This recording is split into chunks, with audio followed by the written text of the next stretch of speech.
श्री राधे कृष्ण भगवान की जय। गरुड़ जी महाराज की जय। ओम समुखे जिगदन्तस्य कपिलो वैष्कणं लम्बोदर विकटनाशो विनायका धूम्रकेतो गणदक्षो बालचन्द्रो गजाननं द्वादशं नमामि विद्यारम्भे वाय संग्रामे संकटे जो विघ्नास्तेन जायते शुक्लाम्बरं देवं शशिवर्णं चतुर्भुजं ध्यानार्थं प्रतिगृहीतां सर्वमङ्गलमाङ्गल्ये शिवे सर्वांशाधिके शरण्ये त्र्यम्बके गौरी नारायणी नमस्तुते। ॐ भूर्भुवस्सुवः तत्सवितुर्वरेण्यं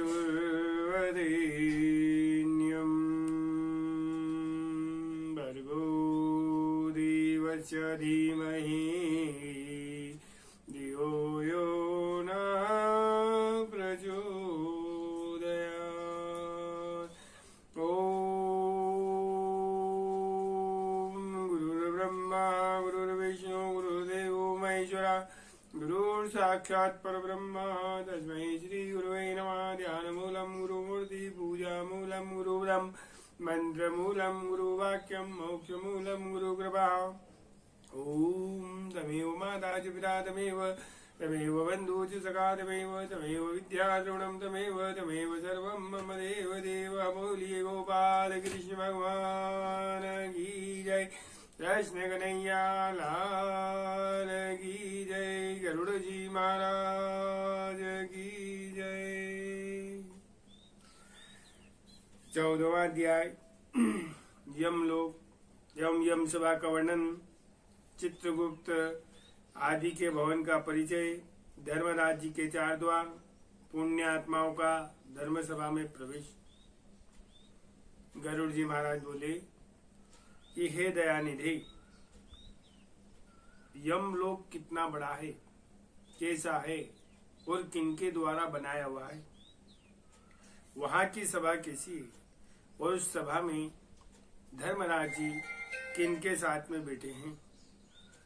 हे दयानिधि, जिन धर्म का आचरण करने के कारण धार्मिक पुरुष जिस धर्म मार्ग से धर्मराज की सभा में जाते हैं, उन धर्म और मार्ग के विषय में आप मुझे बताओ।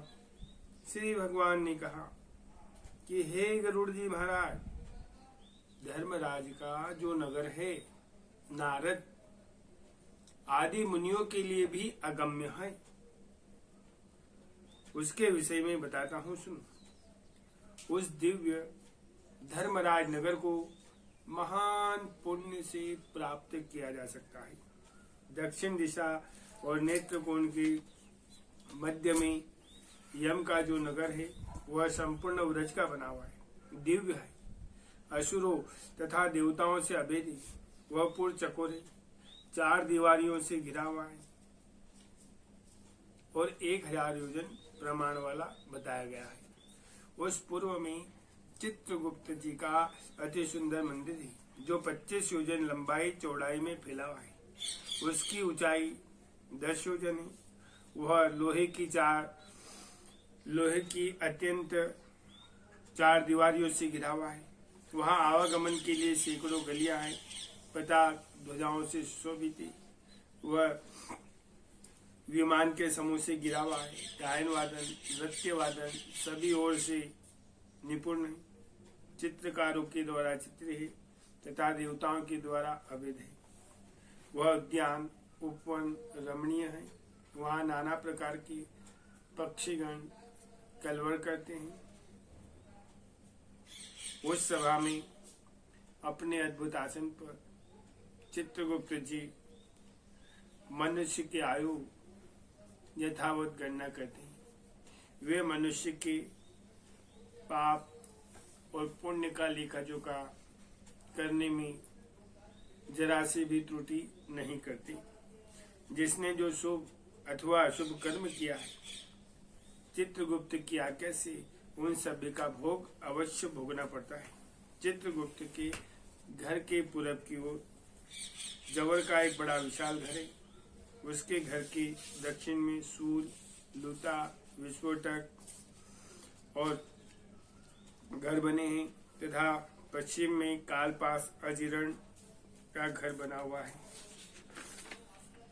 चित्रगुप्त के घर के उत्तर की ओर राजरोग का घर है, पांडुरोग का घर है। ईंशा में सीरा और पीड़ा का, अग्निकोण में मूर्छा का घर है, नेत्र में अतिसार का, गौ में शीत और दाह का स्थान। इस प्रकार और भी अन्य व्याधियों से चित्रगुप्त जी का भवन गिरा है। चित्रगुप्त मनुष्य के शुभाशुभ कर्म को लिखते हैं। चित्रगुप्त के भवन से 20 योजन नगर के मध्य में धर्मराज का महान दिव्य मंदिर बना हुआ है, जो विद्युत की ज्वालाओं से युक्त है और सूर्य के समान वह दीप्तिमान है। वह 200 योजन लंबा है, 200 योजन चौड़ा है और 50 योजन ऊंचा है। 1000 स्तंभ धारण किए हुए वेद मणियों से मंडित है। अनेक प्रकार के धनियों के भवन, देव सदन, राज्य सदन से परिपूर्ण है। वह भवन शरदकालीन मेघ के समान उज्जवल, निर्मल और स्वर्ण के बने हुए कलशों से अत्यंत मनोहर है। उसमें बहुरंगीन साप्टिक की सीढ़ियां लगी हुई है। वह व्रज, हीरा, कीट, फर्श से सुशोभित है। गवाक्ष के रोशनदान बने हुए, मोतियों की झालरें लटक रही है। पताक ध्वजाओं से सुशोभित है। घंटा और नगारों से आनंदित है। वह अनेक प्रकार के आश्चर्यों से परिपूर्ण है। स्वर्ण में सैकड़ों किवाड़ से युक्त है और नाना प्रकार के गुलम, झाड़ी आदि से सुशोभित है। इस प्रकार अन्य आभूषणों से भी धर्मराज जी का भवन सदा सुशोभित रहता है। विश्वकर्मा ने अपने आत्मयोग्य के प्रभाव से उसका निर्माण किया। उस धर्मराज नगर में 100 योजन लंबी चौड़ी दिव्य सभा है, जो सूर्य के समान प्रकाशित है। चारों ओर से दीप्तिमान तथा इच्छानुरूप धारण करने वाली है। न वहाँ अधिक ठंड पड़ती है, न वहाँ अधिक गर्मी होती है। वह मन को अत्यंत हर्षित करने वाली है। उसमें रहने वालों को न भूख लगती है, न प्यास सताती है, न किसी प्रकार की कोई अप्रिय घटना होती है। मनुष्य लोक के नीचे, देवलोक के नीचे जितने भी काम, कर्म, अभिलाषाएं, वे सब वहाँ उपलब्ध हैं। वहाँ सभी तरह के रसों से परिपूर्ण भोज्य सामग्री भी उपलब्ध है। वहाँ सरल, शीत तथा उष्ण जल भी उपलब्ध है। उसमें पुण्य शब्द भी उपलब्ध है और नित्य मनोवांछित फल प्रदान कर देने वाली कल्प वृक्ष की छाया है। हे महाराज, वह सभा बाधा रहित है, रमणीय है और सभी मनोकामनाओं को पूर्ण करने वाली है। विश्वकर्मा ने दीर्घ काल तक तपस्या करके उसका निर्माण किया। उसमें उग्र कठोर तपस्या करने वाली सूरवीर, सत्यवादी, शांत, सन्यासी एवं पवित्र कर्म करके शुद्ध हुए पुरुष जाते हैं। उन सभी का देह तजोमय होता है। वे सब आभूषणों से अलंकृत होते हैं, निर्मल वस्त्र से युक्त होते हैं तथा अपने किए हुए पुण्य के कर्म के कारण वहाँ सुशोभित होकर विराजमान रहते हैं। 10 योजन विस्तरण वाली और सभी प्रकार की रत्नों से सुशोभित उस सभा में अनुपम आसन पर धर्मराज जी विराजमान रहते हैं। वे श्रीमान सत्पुरुषों में श्रेष्ठ हैं। उनके मस्तक पर छत्र शोभित है, कानों में कुंडल अलंकृत हैं। वे सभी प्रकार के अलंकारों से समन्वित है। नीले मेघ के समान क्रांति वाले, हाथ में चवर धारण किए हुए, अप्सराएं उन्हें पंखा करें। गंधर्व का समूह, अप्सरा गणों का संग, गायन वादन, नृत्य वादन सभी ओर से उनकी सेवा में लगे रहते हैं। हाथ में पास लिए हुए बलवान, काल, चित्र, विचित्र आकृति वाले चित्रगुप्त वहाँ उपलब्ध होते हैं। हाथ में पास और दंड धारण करने वाली, उग्र स्वभाव वाले, आज्ञा के अधीन आचरण करने वाले तथा अपने समान बलवान काल से धर्मराज जी गिरे होते हैं। हे महाराज, अग्निश्वा, सोम, उष्मा, स्वाध्याय, ब्रह्म ऋषि, मूर्तिमान तथा अमूर्तिमान जो पितृ हैं तथा आर्यमा आदि जो पितृगण हैं, जो अन्य मूर्तिमान पितृ हैं, वे सब मुनियों के साथ धर्मराज जी की उपासना करते हैं। अत्रिय, वशिष्ठ, पुलह, दक्ष, क्रतु, अंगिरा, परशुराम, पुलस्त, अगस्त, नारद ये तथा अन्य बहुत से पितृराज धर्मराज जी के सभासद हैं, जिनके नाम और कर्मों की गणना नहीं की जा सकती। ये धर्म शास्त्र की व्याख्या करके यथावत निर्णय देने में समर्थ होते हैं। धर्मराज की सेवा करते हैं। वो सभा में सूर्यवंश के, चंद्रवंश के और अन्य बहुत से धर्मात्मा राजा धर्मराज की सेवा करते हैं। मनु, दिलीप, माधव, भागीरथ, पुण्यात्मा और पुण्य सहस्त्र, यशवनी, बहुत से कुख्यात राजा जो अश्वमेध योगों का अनुष्ठान करने वाली फलस्वरूप धर्मराज जी के सभासद हैं।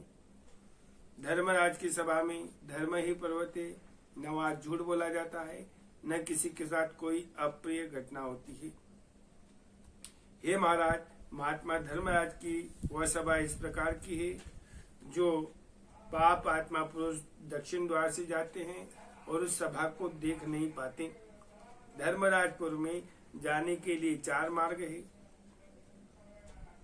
पापियों के गमन के लिए जो मार्ग है उसके विषय में हमने तुम्हें पहले बता दिया। पूर्व आदि तीनों मार्ग से जो धर्मराज जी के भवन में जाते हैं वे सुकृति और पुण्य आत्मा होते हैं। अपने पुण्य कर्म के बल से वहां जाते हैं। उनके विषय में सुनो। उन मार्ग में पहला जो पूर्व का मार्ग है वह सभी प्रकार की सामग्रियों से समन्वित है। परिजात वृक्ष की छाया से आच्छादित थी, रत्नमणि थी। वह मार्ग विमानों के समूह से घिरा हुआ है, हंसों की पंक्तियों से सुशोभित है, विज्ञान से व्यापक है, अमृत में जल से युक्त है। उस मार्ग में पुण्यात्मा, राज ऋषि, अमलताज, अप्सरा, गंधर्व, विद्याधर, वासुकी आदि महान लोग जाते हैं।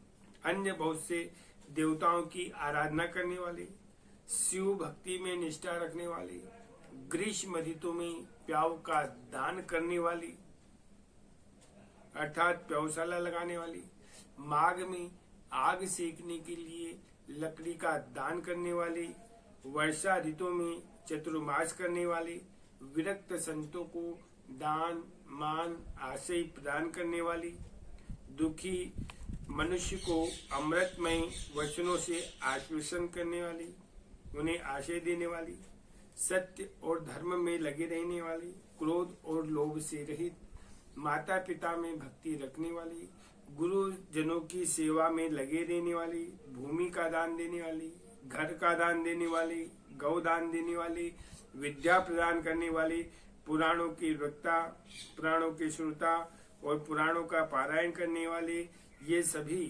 अन्य पुण्य आत्मा भी पूर्व द्वार से धर्मराज के नगर में प्रवेश करते हैं। वे सभी सुशील और शुद्ध बुद्धि वाले होते हैं और धर्मराज की सभा में जाते हैं। धर्मराज नगर में जाने के लिए दूसरा उत्तर का मार्ग है जो सैकड़ों प्रकार के विशाल रथों से बंधा हुआ है, हरिचंदन वृक्ष से सुशोभित थी। उस मार्ग में हंस और सारस से युक्त व्यापक चक्रवाक से सुशोभित थी तथा अमृत में जल से परिपूर्ण है। बड़े बड़े सरोवर बने हुए। मार्ग में वैदिक अभ्यास पूजा करने वाली, दुर्गा और सूर्य के भक्त तीर्थ में स्नान करने वाली, धर्म संग्राम अथवा अनशन करके मृत्यु प्राप्त करने वाली, वाराणसी गौशाला अथवा तीर्थ के जल में विधिवत अपने प्राण त्यागने वाली, ब्राह्मण अथवा अपने स्वामी के कर्म में तथा तीर्थ में मरने वाली, जो देव प्रतिमा आदि के विधिवंश को बचाने वाली, विधिवंश होने से अपने प्राण त्यागने वाली, योग अभ्यास में अपने प्राण त्यागने वाली, सत्पात्र की पूजा करने वाली और नित्य महान दान देने वाले लोग उत्तर द्वार से धर्मराज जी के नगर में प्रवेश करते हैं। तीसरा पश्चिम का मार्ग है, जो रत्न जड़ित भवनों से सुशोभित है, अमृत में सदा परिपूर्ण रहने वाला है, बड़ी बड़ी बावड़िया विराजमान है।